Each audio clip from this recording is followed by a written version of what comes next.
Hello students, তোমাদেরকে জানিয়ে দিই যে নেপালের যিনি প্রধানমন্ত্রী অর্থাৎ কেপি শর্মা ওলি তিনি কিন্তু রিসেন্টলি পদত্যাগ ঘোষণা করেছেন। তো কেন করেছেন, কি বৃত্তান্ত, চলো আমরা একটুখানি ডিটেলে জেনে নিই।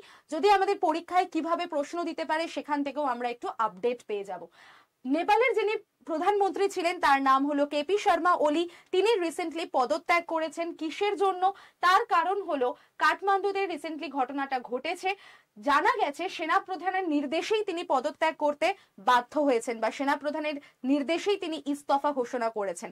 যদিও তার ইস্তফা ঘোষণার আগে অনেক মন্ত্রী দেশ ছেড়ে পলায়ন করেছিল, তিনি একমাত্র টিকে ছিলেন। কিন্তু পরবর্তীকালে দেখা যায় যে তিনিও তার সিদ্ধান্ত থেকে সরেছেন এবং পদত্যাগ করেছেন। কেন করেছেন? তার কারণ হলো ফেসবুক, ইউটিউবের মতো টোটাল 26টা যে সোশ্যাল মিডিয়া রয়েছে, সেই 26টা সোশ্যাল মিডিয়াকে নেপালে কমপ্লিটলি ব্যান করে দিয়েছিলেন এই কেপি শর্মা ওলির সরকার। তো তার জন্য নেপালের যে তরুণ প্রজন্ম তারা প্রচন্ড ভাবে রেগে গিয়েছিলেন এবং তারা বিক্ষোভ জানিয়েছিলেন। তাদের সেই বিক্ষোভ মিছিলে এই কেপি শর্মা ওলির যে বাহিনী তারা গুলি বর্ষণ করেছিল।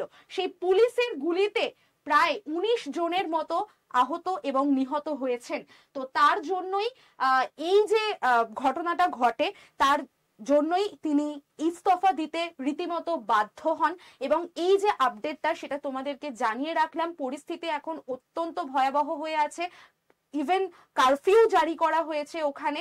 তো দেখা যাক আগামী কি কন্ডিশন বা কি সিচুয়েশন তৈরি হতে পারে। তো এরকমই গুরুত্বপূর্ণ আপডেট পেতে হলে বা স্ট্যাটিক জিকে জিএস এর পোর্শন তোমাদের কাছে তৈরি করতে হলে অবশ্যই বিকেল 4টের সময় আমার যেই চ্যানেলে ক্লাস হয় সেটা জয়েন করতে ভুলো না। এই চ্যানেলে তোমাদের জন্য প্রত্যেক দিন আমি জিকে জিএস এর ক্লাস করিয়ে থাকি ঠিক বিকেল 4টে।